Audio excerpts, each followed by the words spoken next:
We anticipated and feared so much that this would be a big, unmanageable day that it was, well, quite manageable.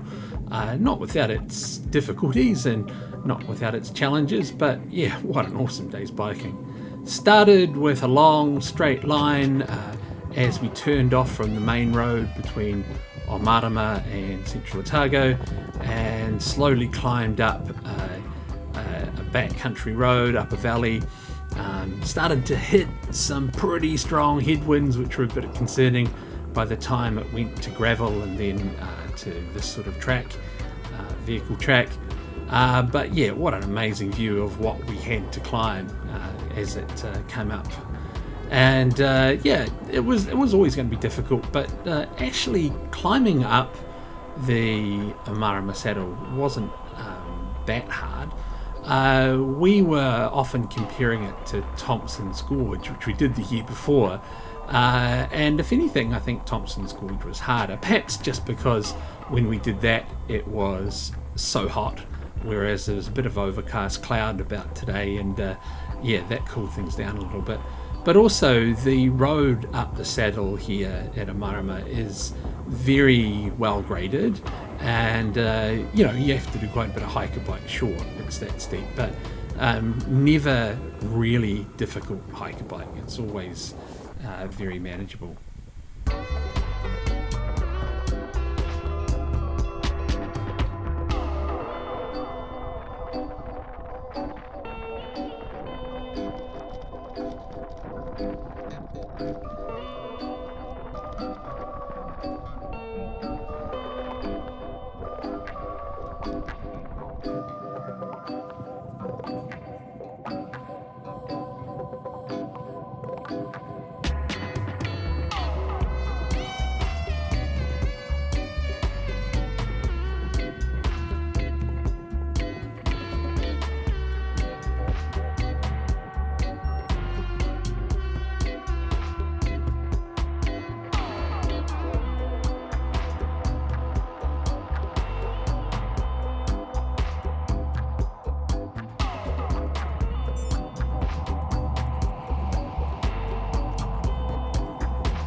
By the time we got to the top, those winds were really, really strong. So much so that I had a lens cap for my camera blow away too fast to get it back. And also, it was just so windy up there that we decided to push down the first part of the hill because, yeah, we couldn't stay on and reliably follow the road without going off the side. But very soon it became a well-deserved even downhill and a nice little late afternoon treat of this four-wheel drive track. And a little story I should tell about this hut. Late at night, some other hunters came in, and you know, typical hunters, they did some things that were slightly illegal. They woke us all up by coming into the hut late. They woke us up again when their alarm clock went off, but they didn't. Then they left.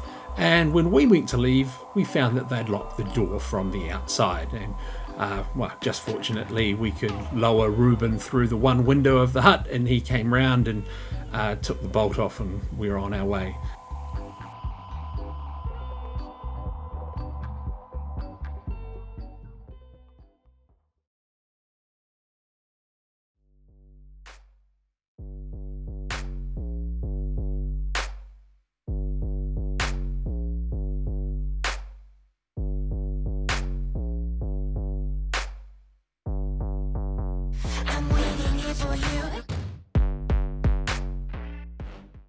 So we were left with some of the western Maniototo track to complete, and then some backcountry roads past St Bathans before we could get on to the Otago Central rail trail. Really enjoyed, again, the track down the western Maniototo. It was basically a road, but yeah, really fun sort of road to ride. It was a wee bit cold early in the morning, and as well as constant fences. As you'll see, there were constant fords to go through. I think somebody totaled up about 30 in their count of things. We gave up counting and just started moaning about how cold our feet were. But yeah, it was all fun, and in retrospect, yeah, one of the highlights of the trip.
The Otago Central Rail Trail, about the 5th time we've done part of it in the last 4 or 5 years, but I'll never get sick of it. There always seems to be such a lot of whinging about rail trails in general, and about this one, some hardcore folk that believe it's somehow below them, but it's just such a great facility. And you know, the historic heritage, like all the bridges and the tunnels and that, along with that unique schist and tussock landscape of central Otago, it's just so special. I could do it every month of the year and not get sick of it.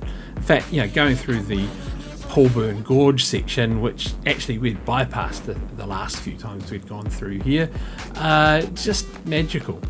Nothing better than after some massive uphills and windy conditions, to go on the slight downhill of the Gorge section. And late in the day, the light was just perfect for photography and videography, and what a special way to come into Omarama with just what we wanted.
The original plan had us having a 0 day at Alexandra, but we had delayed things so much earlier on, getting my bike fixed, etc., that we could only afford a half day here. But it was such a nice half day biking in from Omarama to Alexandra, again through that lovely central Otago, schist and tussock and lupin and borage sort of country. It was all very scenic. And yeah, I've forgotten how special this part is, with the Maniototo River always at our side and the great schist-lined hills at the other side. And yeah, short day, but a really fulfilling one.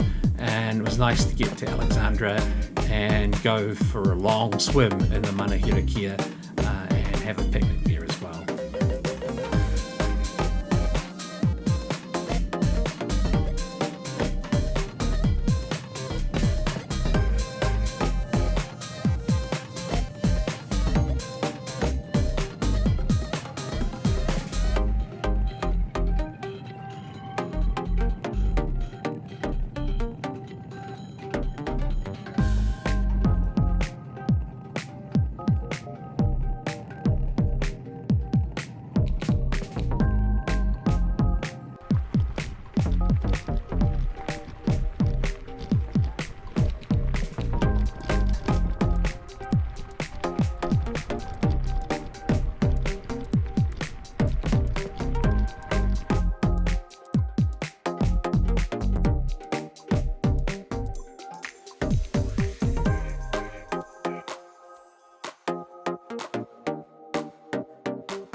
These shots are taken with a new toy, a Hover Air X1 Pro Max, sort of a flying camera drone thing.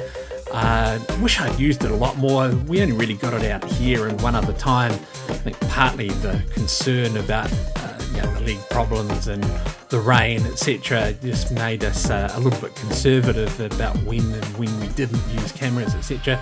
But these shots, as we went from Omarama through to Alexandra, sort of highlight its possibility, that great possibility of getting all three of us in camera shot, because that doesn't often happen. We all have a action cam on the front of our bike, Insta360s, but yeah, we don't really get an opportunity for all three of us to be in shot, so should have made more use of it. Next trip, I certainly will.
Again, the same people that seem to hate the Otago Central Rail Trail seem to also dislike the Dunstan Trail that's much more recent.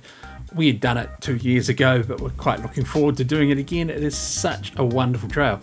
And I've heard people rubbish it with, it's full of people in fluoro vests and e-bikes, etc. But who cares? There's such a lot of capacity on that trip for many different people, and in the end it's got to all be about accessible fitness and providing a range of services for a range of people. So pull your head in, you elite bike packers that only seem happy when you're on single track.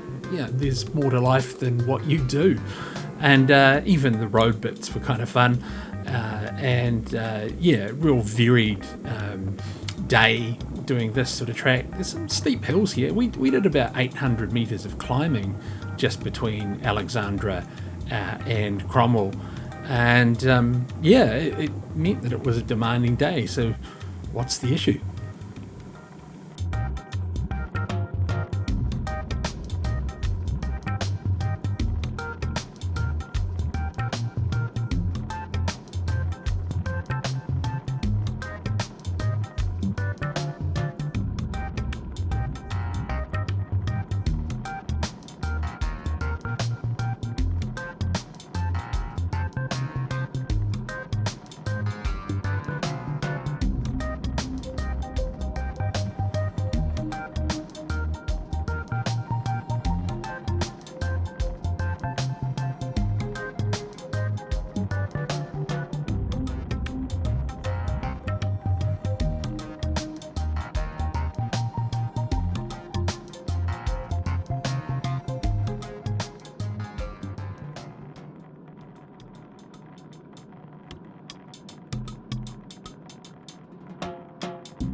So this wasn't part of the original plan. We were supposed to turn off at Bannockburn, go over the Nevis and back up through Mavora to Lake Wakatipu, but yeah, we had lost a few days to mechanicals and stuff, so we took the quickest way between Cromwell and Queenstown, which is to go through the Kawerau Gorge.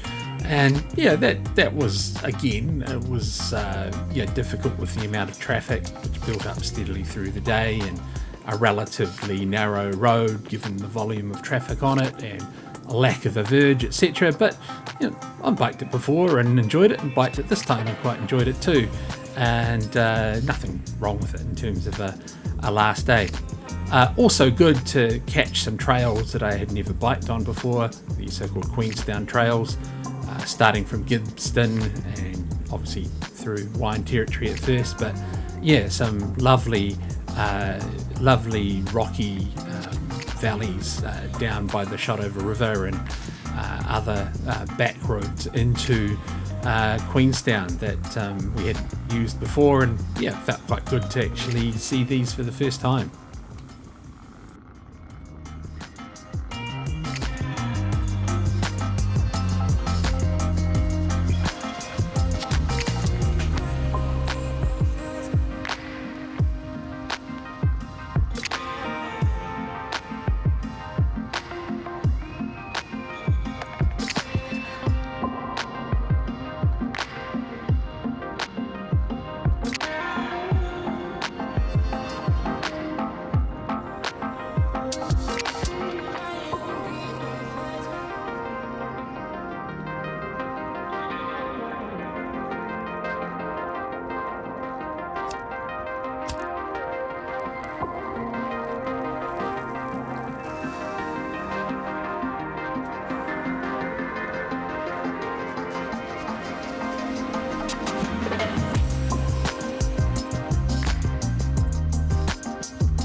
Eventually we got into Frankton, 7 kilometres before Queenstown.